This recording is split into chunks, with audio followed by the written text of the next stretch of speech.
It's Book of Catherine. So I just wanted to do a very quick message on the Golden State Times. I wrote about this on Twitter, but since I said so much about it in the global terrorism, I thought I should clarify my statement here. So I don't want to give the impression that I don't think you shouldn't donate at all to the Golden State Times.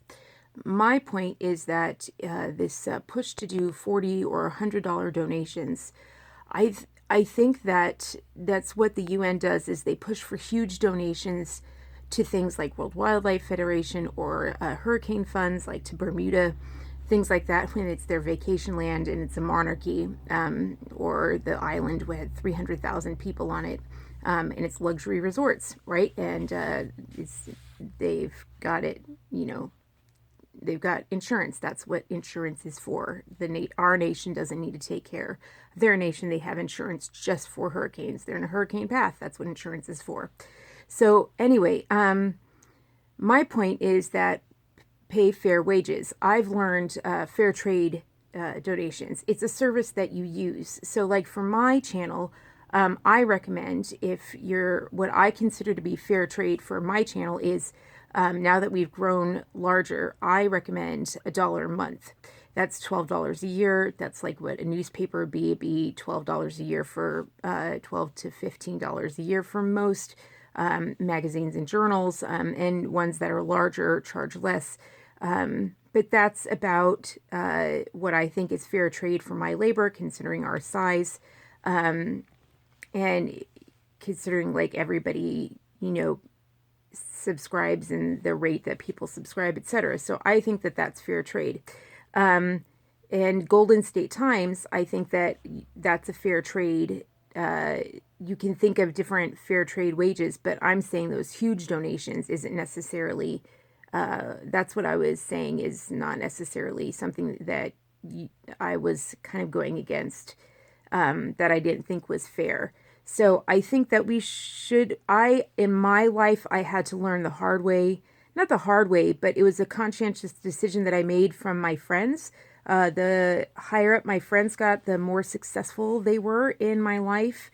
I noticed that they always tipped. They always tipped, always tipped. And I started noticing that fair trade was a big part of their lives. And I noticed that in our life, when my health went really tanked, we cut out tips, like hotel tips. Like when you don't see people and you leave a hotel room, it's really easy to start cutting those tips out. That's like the first thing that dropped off of us, because you don't see the person. And then I started going to drugstore things, and it was just these little things, and these things that you think are optional, and donations, like I wasn't donating as much to channels and things like that. And then I instilled, because of my friends and the people surrounding me, my husband and we changed our way of doing things. We changed it, and it was more for us. We just decided to make a change for ourselves. And we decided to make a decision. We made a decision, and we were like, well, maybe we don't see them or whatever, but even if it hurts and maybe we think we can't afford it, but we were thinking about it honestly, about the things that we do, and we're like, we pay this much for a bottle of water. We go through a drive-through and we pay this much for a Coke. Like, what are we doing? Like thinking about $1 and thinking it's so much, or thinking $5, leaving $5 is so much. Are you kidding? And it's kind of like, we were like, this is fair trade. Like, this is support, and the people that support you, support them, and kind of fair trade in labor. So if someone labors for you, do you give them that trade back? Do you recognize their labor, even when you don't have to? So YouTube does that. YouTube does not require that you pay people for their labor.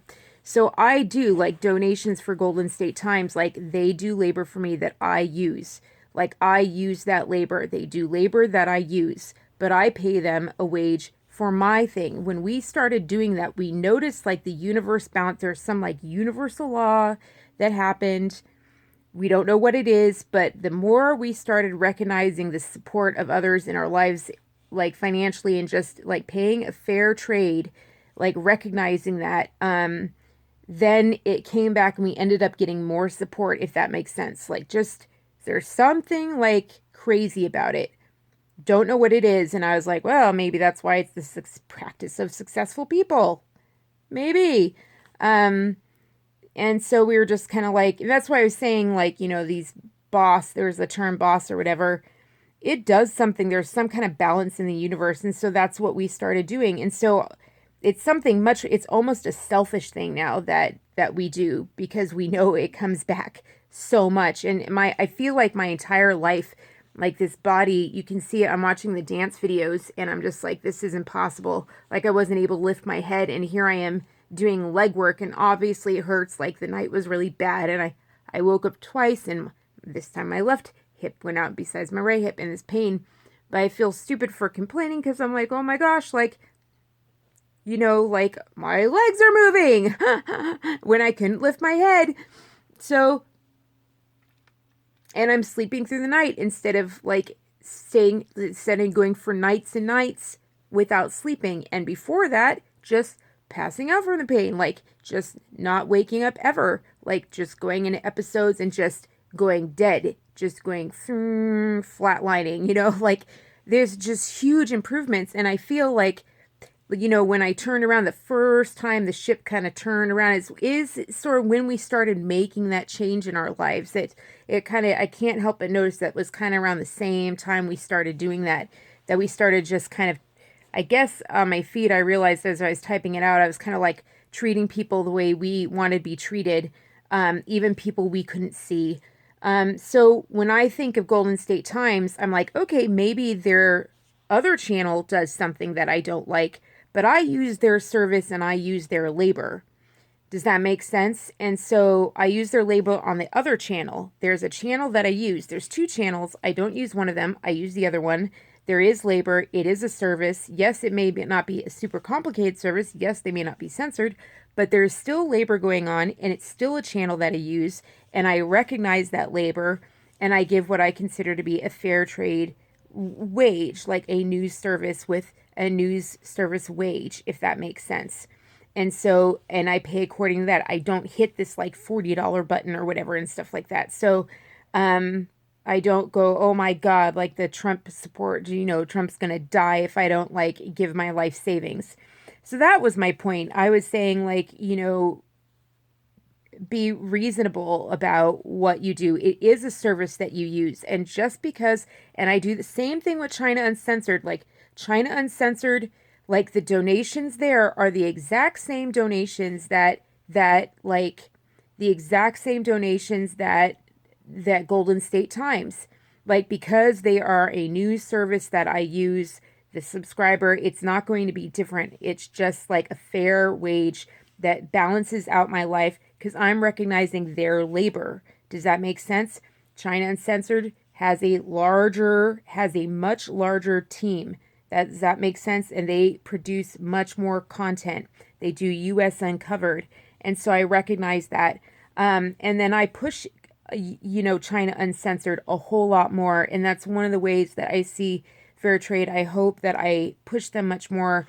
And I definitely encourage friends in my life to donate to them. I do, the people that have more money than I do, I encourage them to donate. And so, yeah, I can't make them, but I'm like, if you're looking for a place, like, this would be nice. And I don't know, I don't ask any questions. I just,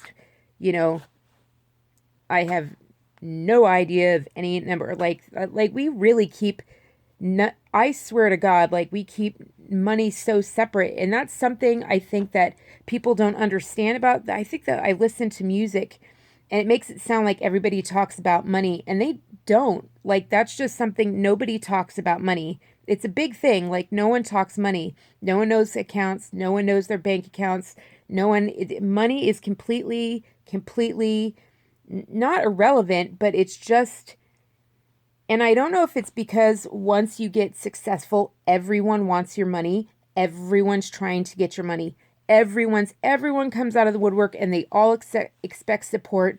So when you're friends and when you're trusted, those are the people you trust are the ones who will leave you the heck alone about money.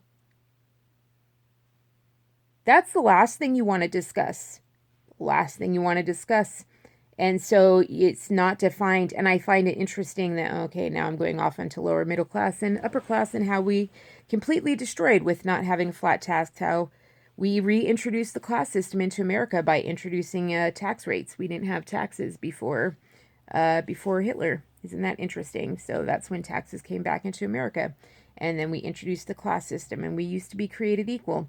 And now, if someone decides to work in a soup kitchen, and that is their happiness, they follow their happiness. They used to be created equal with the guy with the top hat that lived on, Fifth Avenue, until the tax system came along and said you're lower class because you chose to work in a soup kitchen. It literally says you're lower based on what you chose as your profession. We have the Bill of Rights. You get to choose your happiness. You get to choose whatever you make. It's glorious. You get to choose your life. And a lot of people you don't have to live on Fifth Avenue. That's not a lot of people's happiness. A lot of people are happy, and they tell you that you have to move up in life in order to be equal or something. And that just destroyed us. That destroyed America. And we used to be so wealthy, and we had so many people, it just destroyed created equal when we did that. And I'm just like, we have so got to go back to the flat tax. It would just think about how it would change your idea of yourself. Would you be middle class anymore? Would you be lower class anymore? Would it free you up? Instead of thinking of your neighbor as, oh, they're in a different tax bracket. So I've noticed in my area, like, I just learned the taxes in my area for each, like, separate area. And I found out that there's varying taxes for each area, which I didn't know that. I mean, I'm not aware of that. I'm just coming into awareness. And I learned that, yeah, and I'm like, oh, the taxes where it's more expensive in taxes are known as like the better places in town. And if you're from a lower tax area, that's known as the bad part. You're not supposed to say you're from the bad tax area. And I'm like, are you kidding me? So if you pay lower taxes, if you're smart, and if you get a home in a lower tax area, if you're a smart home buyer and you're smart with your money, if you're really, really smart with your money, and you go shop and you go get a home in a really low tax bracket area, all of a sudden, you're lower class.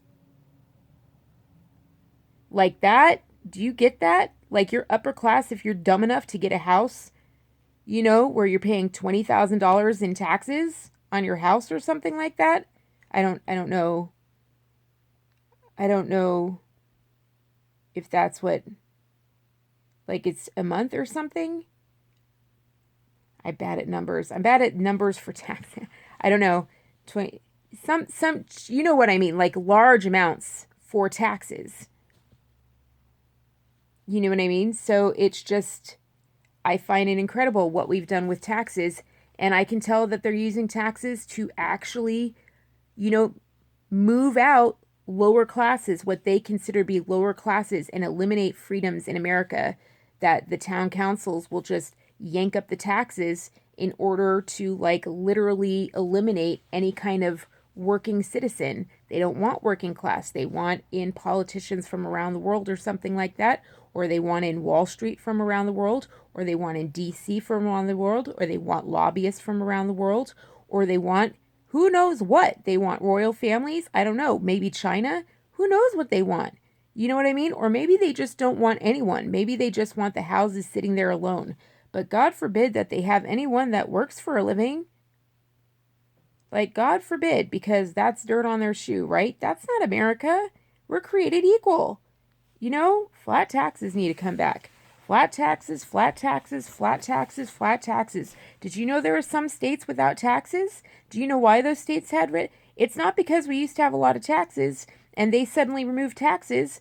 Those are the states left over from the days when states didn't have taxes. Anyway, I'm going off on another thing that was supposed to be about Golden Tate Times. All right, love you. Bye. Talk to you soon.